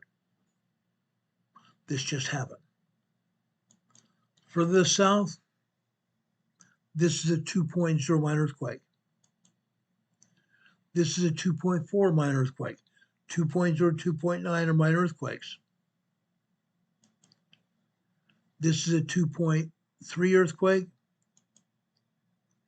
This is a 1.5 tremor. This is a 1.1, 1.4, and 0.4 microquake. Further over here to the north, this is 2 miles southeast of San Ramon. I beg their pardon. This is still in San Ramon, California, right there. Again, we see already down here in San Ramon, the USGS can't get their directions right. Downtown San Ramon, California, east of the San Francisco Bay Area, we are still seeing aftershocks here. They had to pass off a 4.5 earthquake to be a 4.2 here earlier this week. We are still seeing aftershocks today. Insane, guys. One more earthquake here.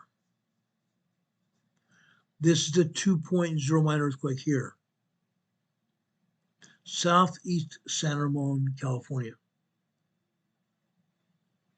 2.0. This is a 2.5 earthquake here. San Ramon, California. One more. Right up here. Right up here, guys. This is the Bridges, California. Northeast of San Ramon. The Bridges. Guys, this is still 1.3 tremor. We're still having minor tremors. We're having a couple minor microquakes. We're having minor 2.0, 2.9 earthquakes here in San Ramon today. They're continuing. They're continuing here. This area is capable of a 7.5 earthquake. This area is capable of a 7.5 earthquake, guys. That's why we still need to be prepared. When that earthquake hits, San Ramon and the entire surrounding area, the surrounding urbanized area, are going to feel that very large, very strong, major earthquake when it hits. It's going to hit. It's a matter of time. It's a matter of time. I'm not trying to scare anybody, but it's going to happen. Are you folks in California prepared? I have friends and family in Southern California. I have cousins here in the San Francisco Bay Area, northeast of San Francisco Bay.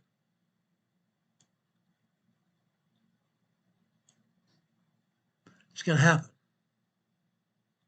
Are all of you prepared? I hope you are. Further north here, every day, the Geysers geothermal facility keeps getting hit. Again, why? One person here on YouTube says, oh gosh, there are 3 earthquake faults in this area. It must be due to the earthquake faults. They're wrong. They're wrong. Seismic energy comes off of the Pacific plate, comes over here into Sonoma County, California, the hillsides of Sonoma County, California, where men have drilled into the upper magma chambers of a volcano. Men have drilled into the upper magma chambers of the Clear Lake volcano here to obtain steam to generate electricity. That's why we continue to see earthquakes here. The steam is coming from drill points here. Drill points over here in the Geysers facility in the mountains of Sonoma County, California. Drill points, guys. Drill points. One such drill point is over here, right there. See where it says Eagle Rock Road? Right there is a drill point. Several drill points. Where we have drill points, we have earthquakes. There are 81 different turbines here. 81 different turbines throughout the Sonoma County, California area of the geysers. Alongside the roads here, I told you about this yesterday, I've told you about it before. Alongside each of these roads here, there are PVC pipe taking the steam from the geyser footprint here, coming from the drill point. The steam comes over here to the turbine facility, filtered, and goes over here to the turbines to generate electricity here for Pacific Gas and Electric, Rocky Mountain Power, Utah. Yeah. Southern California Edison and two other energy conglomerates here in Southern California. Yeah. That's what they do here.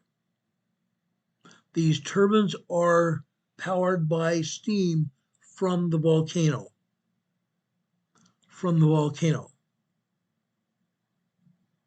I just showed you one turbine complex here. I'm going to show you another right there. There are 81 turbines here in the geysers facility. 81 turbines throughout the geysers facility. This is why they have earthquakes here in the geysers facility area, because they have drill points. Just like we have oil and gas in Texas and New Mexico, Oklahoma, Nebraska, and Kansas, where they have drill points. There's going to be seismic energy hitting it and fracturing rock inside the drill point. Fracturing rock inside the man-made earthquake fault, causing earth movement. That's what's happening here, folks. The seismic energy coming off the Pacific plate over here to the North American plate, finding one of these man-made earthquake faults, fracturing the rock inside the fault, causing earth movement. That's why we have these earthquakes here. That's what is going on here in Sonoma County, California, Northern California here. I've been here. I've seen it happen. I've seen it happen. Earthquakes all over this facility. 20 to 30 earthquakes usually hit here. Earlier this week, we had 48 earthquakes here. 48 earthquakes in this Sonoma County, California. That's what happens here. These earthquakes have nothing to do with seismic activity, except they're caused by the seismic activity from the plate, from the drill points. I shouldn't say they have nothing to do with seismic activity. They do. They are seismic activity. They have nothing to do with the faults around the area. Nothing to do with faults around the area at all. Okay, let's go north here.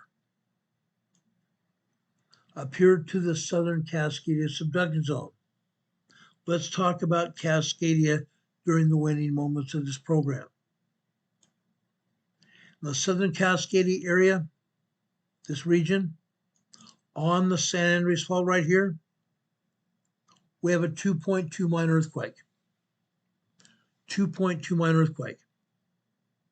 This fault running off the coast of Northern California here, we have an earthquake right here. This is the Gorda Escarpment. The Gorda Escarpment is the earthquake fault here running out into the center of the Pacific. This is a 4.7 moderate earthquake. A 4.7 moderate earthquake, 6.2 miles deep, in the Cascadia subduction zone region. Remember that. Going over here into southern Oregon, Orford, Oregon, we have a 2.4 earthquake here. 2.4 earthquake. Now, guys, in the past week, we've had several earthquakes here off of Port Orford, Oregon, out here in the Cascadia subduction zone region. These earthquakes are going to continue to hit here. In the coming years, I don't expect to be more than 5 years. I believe we're going to see a 9.0, 10.0 magnitude Cascadia megathrust earthquake in this area. It's going to happen. The origination of the earthquake is going to be up here off the coast of Seattle, Tacoma, Washington. Off the coast of Seattle, Tacoma, Washington, off the coast of Vancouver Island. 8.0, 9.0, 10.0 earthquake here. It's going to happen. We're overdue for it. We are 340 years overdue. 340 years overdue, guys. It's going to happen. Now, today I was going to show you earthquakes here on the, not just on the map, but I was going to show you seismogram coverage of them. Between the United States Geological Survey and the Pacific Northwest Seismic Network, they've changed the rules. Normally what I've done is I've not taken screenshots. I've done save as, brought it into my database, and showed you the earthquakes on the seismograph. I can't do that any longer. I have to take screenshots. As a result, all of the work that I've done all afternoon long is for naught. But what I'm going to do is tell you this. There are earthquakes all over Oregon. All over Oregon from north to south. All along the west coast of Oregon. All over the west coast of Washington State. Earthquakes, guys. Earthquakes. Up here, just south of the Canadian border, we have a volcano that's called Mount Baker. Mount Baker is having some minor earthquakes here. They're having some minor 2.7, 2.8 earthquakes here at Mount Baker. Also here, the seismogram would show us over at Shuxon, the seismogram would show us magma coming into the volcano. Magma, yes, magmas continue to come into the volcano here. Lots and lots of magma. The 2.7 earthquake that hit here at Mount Baker is not the only earthquake here. They've had dozens of tremors and minor earthquakes here. Mount Baker, it's a volcano. It's a volcano, guys. Over the west, right here, Mount Constitution also had tremors and minor earthquakes all day long. All day long. Over here we have Glacier Peak. Glacier Peak also has earthquakes here. The Pacific Northwest Seismic Network and the USGS are not showing any earthquakes here at Glacier Peak. That's for naught. They have plenty of earthquakes. Glacier Peak is indeed a very striking, very damaging volcano. It can erupt at any time. Further down here to the south, what else do you think we have going here? What else do you think we have going here?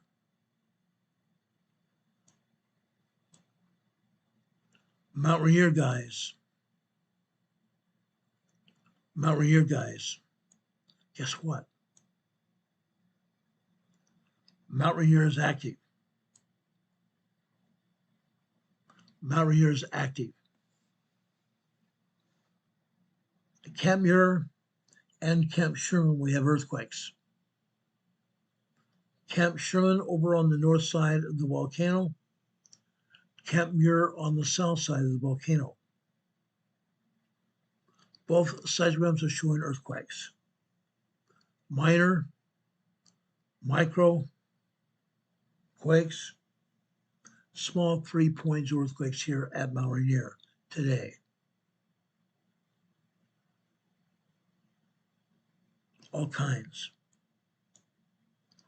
Further south, Mount St. Helens. USGS is showing a couple of earthquakes here. Right here. On the southeast rim of the volcano. This is a 0.2 microquake. This is they say this is a minus 0.1 microquake. Well, guess what? Minus numbers indicate above sea level. Guess what, guys? This is 1.1 miles deep, 2.3 kilometers deep. This is not above sea level. This is a 0.1 microquake down inside the volcano. Microquakes can happen here at any time. They are. We have tremors. We have microquakes. We have minor earthquakes. And we have 2 3.5 earthquakes here at Mount St. Helens today. And they have the audacity to show us some microquakes here at Mount St. Helens. That's at least the USGS and the Pacific Northwest Seismic Network business. They should be showing what's going on here. They're not. The agencies are not telling us what's going on here. It's my belief, and I think yours, we have a right to know what's happening. These volcanoes have been ramping up. They have recharged since it was last erupted. Mount Rainier's been over 1,000 years. Mount St. Helens last erupted in 2007. Prior to that,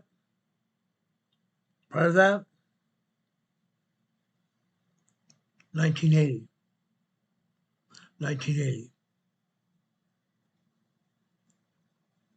Is Mount St. Helens going to erupt again? Yes, it is. We don't know when, but there's all kinds of seismic activity all around the volcano. That is a result of magma inside the volcano, and it's fracturing the rock inside the volcano, causing earth movement.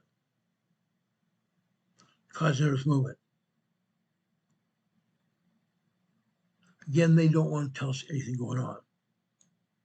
Today, for the first time in years,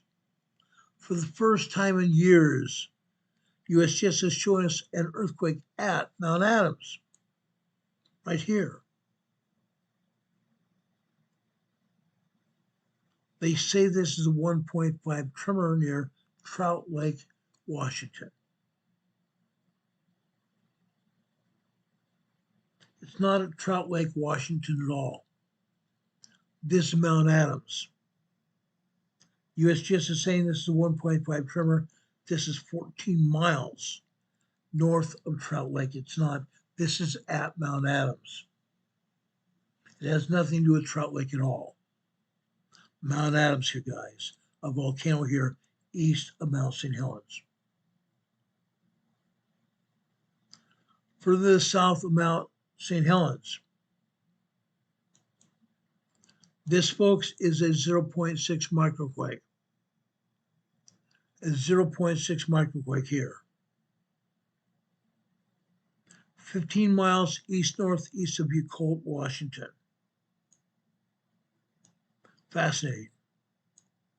Mount Hood here, guys. Mount Hood. Guess what? They're not showing us squat.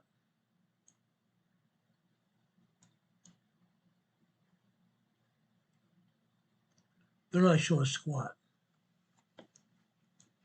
Maybe tomorrow I'll show you the earthquakes here at these volcanoes. Mount Hood is moving. No, I do not think that Mount Hood will erupt, but St. Helens and Mount Rainier might. That's why we need to keep track of what's going on here. These volcanoes could erupt at any time. That's why we talk about it. We talk about it all the time. Earthquakes all over the coast of Washington, all up and down the coast of Oregon as well, all the way up down the coast of California as well. It's not just volcanoes, it's earthquakes. Some of these earthquakes are tied into the Cascadia megathrust earthquake that's going to happen. It's a matter of time. It's a matter of time.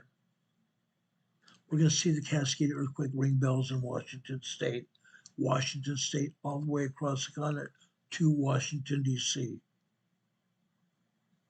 all the way across the continent to Nova Scotia, Canada. Yeah. It's going to ring the earth like a bell. It will ring the earth like a bell. Does anybody have any questions for me?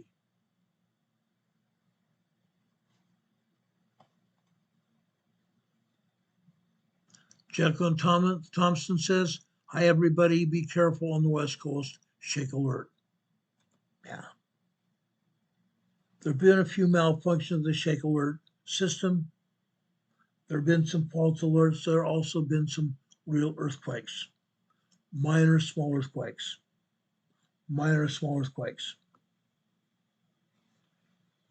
The West Coast is going to go, guys. The West Coast is going to go. As I have explained before, the San Andreas Fault is ripe for a major quake. The San Andreas Fault is ripe for a major quake. It's going to happen here in Southern California. It's going to happen over here in southeastern LA or over here in the Imperial County. Yeah, it's likely. Very likely. I hope you all are prepared. I hope you all are prepared because it's going to happen. It's not going to be fun. It's going to be harrowing. It's going to be a very dangerous time because I don't believe anybody's ready for what's going to happen. Class moderate magnitude 5.0 depth 6.2 miles 9 minutes ago. Another large earthquake in Myanmar 6 minutes ago. Not surprising. Not surprising at all. Any questions? Hurricane Heather says we had a real quake, but her shake alert didn't work. For 4.7 was ridiculous. Heather, I agree. That would be ridiculous. That would be ridiculous. Very sad. Very sad state of affairs. Over here in Southern California, Indio, as I said earlier, is still moving. Aftershocks are still hitting Indio. What happens when we have a major earthquake? The shaking that's going to be here in the Indio area and all over this area will be ridiculous. It will make the Indio earthquake look like child's play. It's going to be dangerous, guys. It's going to be very dangerous. Hurricane Heather says it happened at 4 a.m. I say, wow. 4 a.m. earthquake. I've been there, done that. I've been in 4.5, 4.7. I've been in 5.0 earthquakes before. Not fun. Not fun at all. Now, guys, I care about each one of you. That's why we're here. We talk about earthquakes every day. We talk about emergency happening all over the world. The world is falling apart. How can we cope? What do we need to do to cope? What do we need to do to have a happy spirit about us? What do we need to do? Read your scriptures and pray. Read your scriptures and pray. In 2 Corinthians chapter 7, Paul is speaking to the Corinthians here in Corinth. For though I made you sorry with a letter, I do not repent. Though I did repent, for I perceived that the same epistle hath made you sorry, though it were but for a season. Now I rejoice, not that ye were made sorry, but ye sorrowed to repentance. You sorrowed to repentance. Not a bad thing.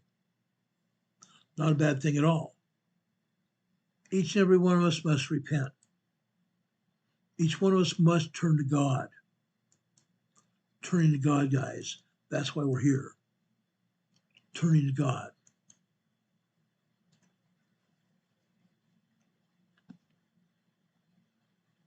For you were made sorry after a godly manner, that ye might receive damage, but by us in nothing. For godly sorrow worketh repentance to salvation, not to be repented of, but the sorrow of the world worketh death. The sorrow of the world worketh death. Satan doesn't want us to follow Christ. Satan does not want us to follow Christ, but he tries to lead people away. He tries to lead people away from Christ. Don't let him do it. Don't let him do it, guys. It's not worth it. Pull up your boots. Pull up your pants. Put on your jackets. Put on the full armor of God. Stand up and be proud for Jesus Christ. Stand for something. Stand for something, guys. That's why we're here. We came to this earth for a reason. We came to this earth for a reason. Wherefore stand ye in holy places and be not moved, until the day of the Lord come. For behold, it cometh quickly, saith the Lord. Amen. Stand for something. Stand up for what you believe in. Stand up for God.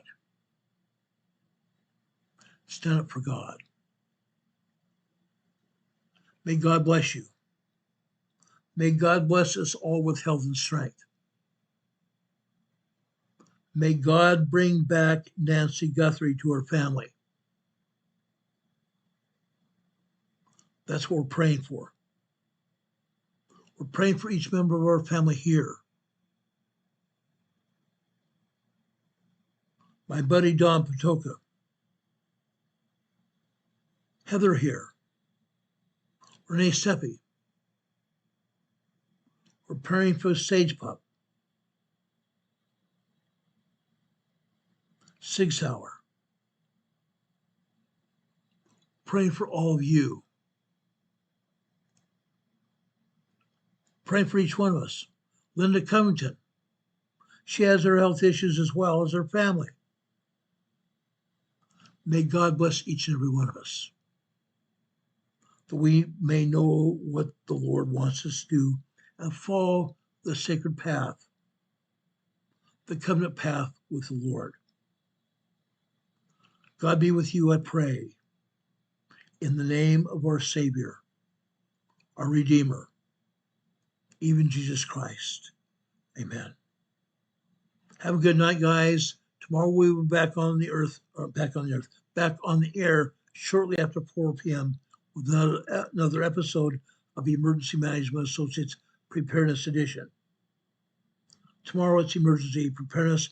Yes, we may talk a little bit about the Pacific Northwest earthquakes and volcanoes, but we're primarily going to be talking about preparedness, emergency preparedness.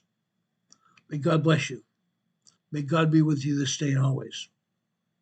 God be with you until we meet again. We'll see you on the other side. Good night, everybody. Much love. See you soon. God bless. Take care, everybody.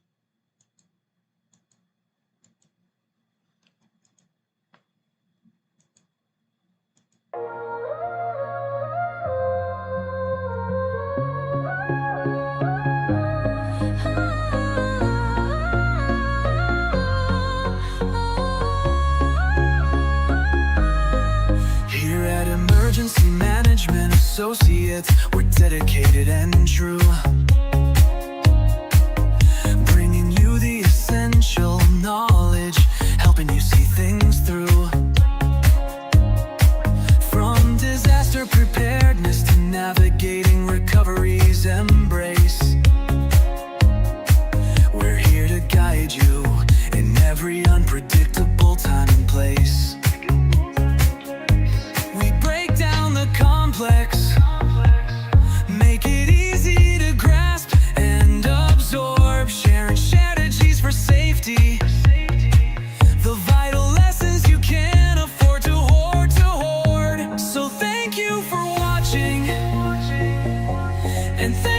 so much for your sub. You're a key part of our growing family, a member of our knowledge club.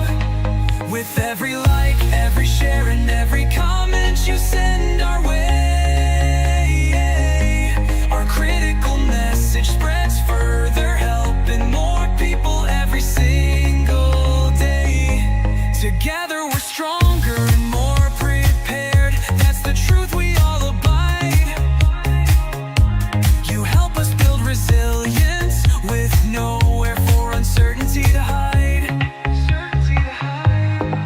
Your engagement truly inspires us. Your feedback acts as a guiding light, helping us continually grow and making our channel's future bright. We're always learning, always striving to be better. Bring you the most up-to-date information, no matter the weather. Emergency Management Associates is here for you now and forever, it's true. Keep watching, keep learning, because we truly appreciate all that you do. Thank you.